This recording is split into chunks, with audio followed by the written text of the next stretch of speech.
Hello folks, this is Sula speaking, and you're watching a commentary video on League of Legends, with this one featuring Twisted Fate. I'm playing in a practice match, 4-on-4, with a bunch of people that I know in a pre-made game. I had just gone to the middle lane in order to try to get a kill, which I didn't get, but I was able to help push back the lane. And now I'm returning back to the top lane again to do a little bit more farming. I'm playing as Twisted Fate here, and I talked a little bit about Twisted Fate's abilities in the first video, so if you want to know a little bit more about them, and go back and watch part 1 if you missed it for some reason. Here, I'm in the top lane, playing against Terror Incognita, who has chosen Ashe for this game, and so far I've been able to do a pretty good job of pushing this lane, consistently having the lane pushed. Oftentimes you don't want to have the lane pushed, but in this particular game, I did in fact want to push the lane forward. The rationale for that being, because so that anytime the lane was pushed, I would be free to use my ultimate, Destiny, and then pop off into other lanes to try and come in behind people and get kills. So by having the lane pushed up by that tower, that meant that my tower would be safe for me to go off and make aggressive plays like that. It's actually playing pretty aggressively in this game. I'm going to pull a blue card here to restore mana as I attack the tower, and notice how I go in and get a shot on Terror, and I step in and step out to make sure that I do not get shot by the tower at any point in time there. Nice little harassment thing, dancing around the location of the tower's aggressiveness, its range. I would have gone in to the bottom lane and come in behind on that particular fight there, but I wasn't able to do so because you can see Destiny is still on cooldown. But I was keeping an eye on what was going on down there because it will be back up in about another 13 or 14 seconds. In the meantime, I'm going to keep putting pressure on this lane, and you can see that Terror has used teleport to get back to the lane. So I just got in one shot on it there, but I've still got it pushed forward. Now they're fighting down there, so I'm going to get a gold card ready, pop in again, use it on Tearsmith and get that kill pretty easily, and then we're trying to go for Atlas as well, and I just need to pull a gold card. Unfortunately, I pull a red card, so that means that we're not going to be able to get that particular kill. So that's a bit of a mistake. But that tower is almost dead, so we're now going to be able to push on and kill that tower. And we were able to get a kill and finish off that tower without much trouble. Now that also gives me an opportunity to go back to base and buy. I can see, though, up in that top lane, that the top lane's being purchased. So what we really need to do here is we need to have someone else rotate over to the top lane and cover it until I can get back up there. And I think I suggested that during the game, but unfortunately it doesn't look like anyone was either able or willing to do that. So in the meantime, while I'm away, that means that Terror is going to push on this lane. And even though I ghosted to try to get up here faster, I'm not going to be there quite in time. And so Terror does take down my lane. Again, that's the sort of thing that is less likely to happen in a full 5-on-5 game, but so that was the cost for that particular move. I still would probably do it again because, like I said, we were able to get a tower and I was able to get a kill, but I wasn't able to do it and get away completely scot-free. So yes, they did get a tower. Anyway, but I can push forward. It is only an outer tower. It's only the first lane, and it is on the outside, so it's not, not the end of the world. All right, now I'm going to come back here, and there I actually wanted to throw a red card, but I pulled a gold card by accident. Oh well. Getting better at that, but still not perfect. And there you can see I do still manage to hit Terror with that card. I think I actually wanted a red card there, but I pulled a blue one. Oh well, didn't matter that much. Got a little bit of mana back. And so they're going to pop off wild card, but Terror does a nice job of dodging it. And so going to get in more shots on the tower. And there, Ashe ultimate. I'm not really sure what the purpose of that was. If I felt I was in danger, I would have flashed and moved away, but I didn't feel all that dangerous.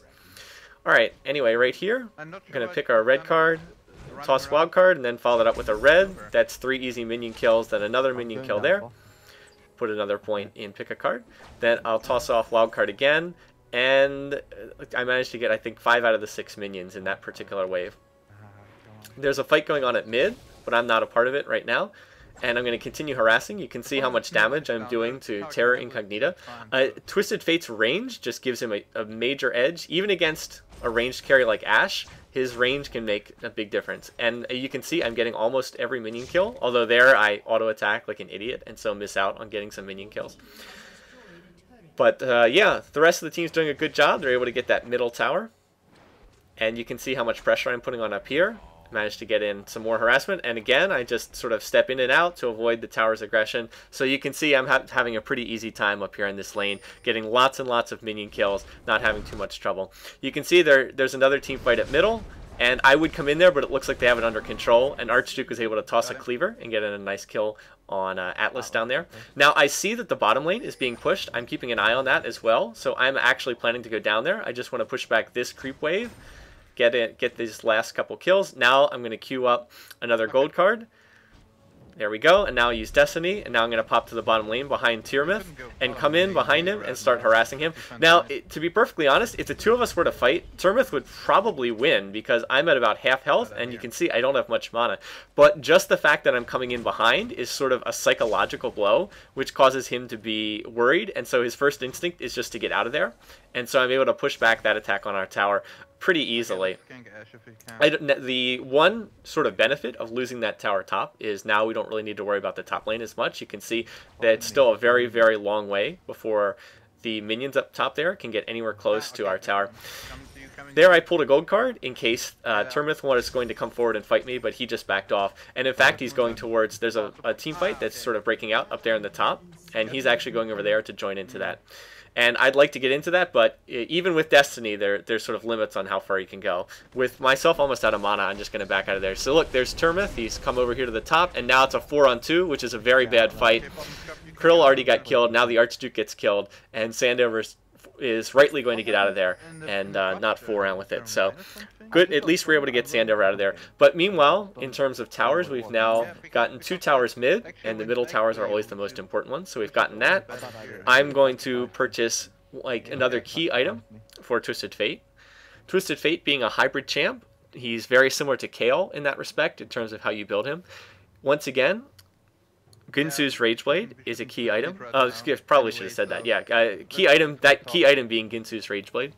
What the Rageblade does is it gives you a little bit of attack damage and it gives you a little bit of ability power, and it also has a special feature whereby every time you use an ability or an attack, it gives you additional attack damage and additional attack speed. So if you notice, see how there's a little counter that says 8? That's how many stacks I have on Ginsu's Rageblade. So every time that I use either an auto attack or a skill, it procs that, and it can stack up to 8 times. So you'll notice that as I keep using it, I'll get more and more attack speed, and I believe it increases attack damage as well. Either increases attack damage or increases ability power for its other thing. Not 100% sure. But anyway, it's just about one of the most useful items for a character like Twisted Fate, because he'll be both attacking and using skills constantly. If anything, I think that it's even better on him than it is on Kale, who's the other champion that's sort of really associated with it. Because you'll notice I'll get up to 8 stacks in pretty much any fight, whether I'm attacking minions or whether I'm fighting other champs, and that'll add a ton of attack speed, and it just synchronizes really well with Sheen and all his other stuff. So yeah, now I'm keeping an eye on that, and so. Well, I guess I wasn't keeping an eye on it there. In general, I was trying to keep an eye on that and try to keep it up at the full 8 stacks. But okay, so now Atlas's Warwick is going to come out and try to challenge us, and in comes Tyrmith as well.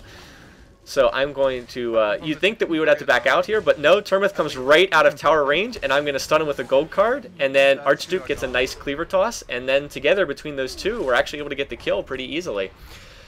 Now Atlas is going to back off, and because he's backed off, that means that we're going to be able to go after this tower, and the tower starts focusing on me for a second. But now we have minions, and once the minions are there, oh no, by the way, look at that wild card, just clear out the entire creep wave. So yeah, the two of us are able to get this tower down pretty easily between the two of us. So well done, nice work. We are now coming down here, and I was hoping to possibly steal their lizard buff. The red buff is a good thing to get on Twisted Fate. Any ranged damage dealer, usually pretty good to get on him. Either myself or Krill would have been the ones to get it on. And so now here comes Terra Incognita. He's in a bad spot. He's in between all of us. I flashed forward to try to get closer to him, but ultimately not able to get there fast enough. I actually wasted Ghost and Teleport trying to catch up to him, so waste of summoner skills. But oh well, that's why you have them. If you've got them, you're going to use them. Now, I had the idea, we were thinking of going to bottom lane, and then I was thinking maybe we can steal their Golem buff. But the problem was, here, I started to get a little bit too greedy. I think that it wasn't a bad play to get the Golem, but if you look over there on the minimap, look at how the other team is starting to come towards us. And Archduke actually pointed this out correctly. He said, look, the other team's coming, we shouldn't stay here. And I was like, oh, we're fine, we can fight these guys, But I was mistaken, because their whole team came out. You can see their Ash gets in a nice arrow from Twisted from Terra Incognita, and so that stuns me, and then the rest of the team piles on, and so I'm going to get killed, and then Krill's going to get killed, and that's entirely my fault. That was a bad call from me. That was getting greedy, getting overly aggressive. Archduke's going to be able to get out of there, but that was a totally unneeded death. Just gave the other team 2 deaths and a couple hundred gold. So that was stupid. My mistake. Should not have stayed in that fight. It was a 3-on-4, and I got taken down almost immediately. Okay. Anyway, moving on from that, I'll come back to life in another 10 seconds or so. And the other team is taking advantage of this to try, and it looks like they're trying to push on our bottom lane, where our tower is about half health or so. They have a wave of minions. Now, what I am going to do is I tell my teammates I am going to go to the middle lane, and I'm going to try to push it forward. And I said, Krill playing Tristana, head on down to the bottom lane and help them out. Those guys, what they want to do is generally just try to defend that tower. What I'm going to do is push this lane forward and then put their team in sort of a dilemma here. Either they can continue fighting outside our tower, where they'll have a disadvantage because they'll be fighting near our tower, but if they do that, then I'm going to push into their base, and I am possibly going to be able to get in there and start taking down towers, and if they don't do anything, possibly get into their inhibitor. So this is one of the things that Twisted Fate does best. He pushes. He's really good at pushing, particularly with his ultimate, so that's what I'm trying to do. And sure enough, Atlas, instead of sticking with the rest of the team, is coming back to try and deal with me.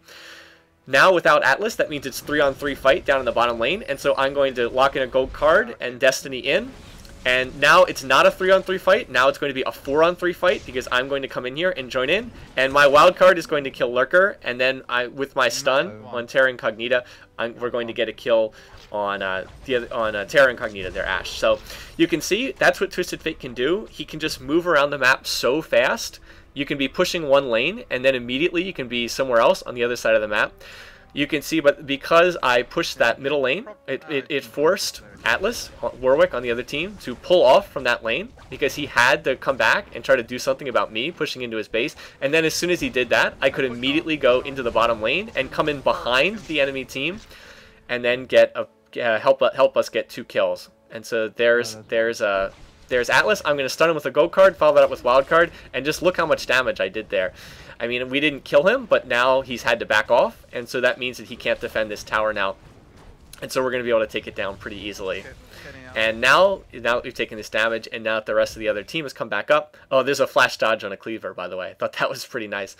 Now that we've done this damage to the other team, it's time for us to back out of here and just calmly not push our luck too far and end up getting aced or something and letting the rest of the team push into our base. Besides, you can also see Sandover is over clearing the jungle. He's still doing some jungling with Amumu, so it's not like it would be a good fight for us to pick anyway. So we're going to recall back to base, and that was a very successful push. We got 2 towers, and now their inhibitor has been laid bare. And so one thing that I probably should have been thinking more about, I'm not sure that I don't think that I didn't actually do this in the game, but it's something I could have been thinking about, was if all 4 of their champs came forward, I could just use Destiny to go right into the base and kill the inhibitor. One thing Twisted Fate can do. Now here, Archduke has tried to pick a fight, but it's just a bad fight. He gets caught facing off against 3 members of their team, so oops, that's a mistake. Alright, anyway, this is the end of part 2. We're going to continue this next time in part 3, so once again, thanks for watching.